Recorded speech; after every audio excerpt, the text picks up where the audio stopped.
2015-16 की ICDS report integrated child development scheme की report को हम देखें तो नमस्कार, जय हिंद। मैं तेज सिंह मौर्य आप सभी का ICDS न्यूज में बहुत बहुत स्वागत करता हूं। आज के वीडियो आंगनबाड़ी बहनों को जरूर देखना चाहिए। आगे बढ़ने से पहले आप सभी लोगों से एक छोटी सी रिक्वेस्ट है, अगर आप हमारे चैनल पर नए हैं तो नीचे जो लाल रंग का सब्सक्राइब बटन है उसको दबाकर चैनल को सब्सक्राइब कर लें, साथ में बनी घंटी को दबाकर ऑल पर सेलेक्ट कर लें। आप सभी को बता दें कि मध्य प्रदेश के राज्यसभा सांसद माननीय ज्योतिरादित्य सिंधिया ने राज्यसभा में आंगनबाड़ी बहनों से संबंधित आवाज़ उठाई। उन्होंने कहा कि ICDS के अंतर्गत जो बच्चे हैं उनका जो कुपोषण है उसको दूर करने के लिए सरकार को बहुत विशेष ध्यान देनी चाहिए।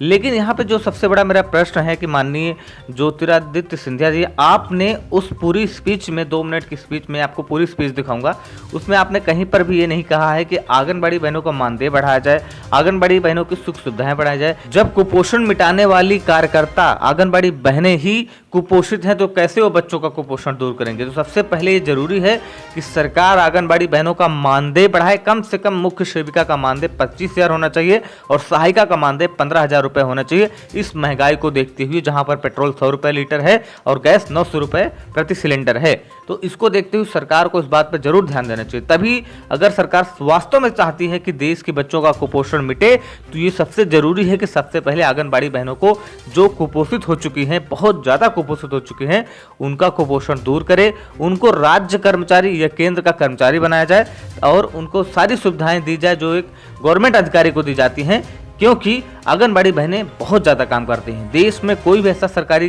कर्मचारी नहीं है जो आंगनबाड़ी बहनों जितना काम करता होगा। आइए आपको ज्योतिरादित्य सिंधिया की सदन में दी गई स्पीच सुनाते हैं, उसके बाद कमेंट करके आप मुझे बताइएगा कि आप मेरी बातों से सहमत हैं या नहीं सहमत हैं। वीडियो को लाइक और शेयर जरूर करें। 2015-16 की ICDS report integrated child development scheme की रिपोर्ट को हम देखें तो 6 साल के बच्चे और उनसे कम उम्र के बच्चों में 2 करोड़ बच्चे कुपोषित पाए गए हैं, जो देश के 40% बच्चों की संख्या है। वहीं दूसरी तरफ 15 से 39 वर्ष तक की आयु की वर्ग की हमारी महिलाएं, हमारी मातृशक्ति, जहां पिछले सर्वे में 49% महिलाएं अनीमिक पाई गई थी, इस बार 57% महिलाएं अनीमिक पाई गई। और विश्व बैंक के ग्लोबल पोषण रिपोर्ट 2018 के अनुसार भी भारत में कुपोषण में होने वाली बीमारी और मानव संसाधन के नुकसान का सालाना $10 बिलियन का आंकड़ा रखा गया है। ये आंकड़े, सभापति महोदय, एक बहुत अत्यंत गंभीर स्थिति को बयान करती हैं। और जहां एक तरफ जहां हमारा पोषण अभियान योजना के 1000 दिन पूरे हो जा रहे हैं, जो ये आंकड़े परिणाम दिखा रहे हैं, इसके आधार पर अगर इस कुपोषण का हमें निवारण करना है तो एक नई सोच की जरूरत है। मैं 3 सुझाव आपके द्वारा सरकार के समक्ष पेश करना चाहता हूं। पहली तो ये कुपोषण एक बीमारी नहीं है, एक सामाजिक समस्या है जिसका हमें समाधान निकालना होगा। ये सोच में प्रवृत्ति हमें लानी होगी। इसी के साथ कई मंत्रालय संबंधित योजनाओं को लेकर अलग अलग तरीके से कार्य करते हैं, इसे हमें केंद्रित करना होगा।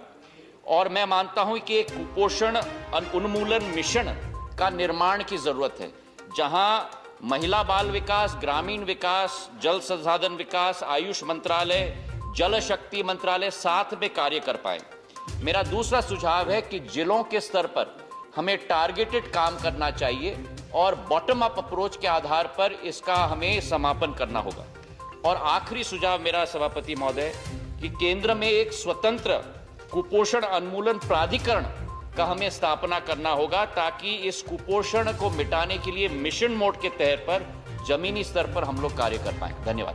धन्यवाद ज्योतिरादित्य जी। श्री आनंद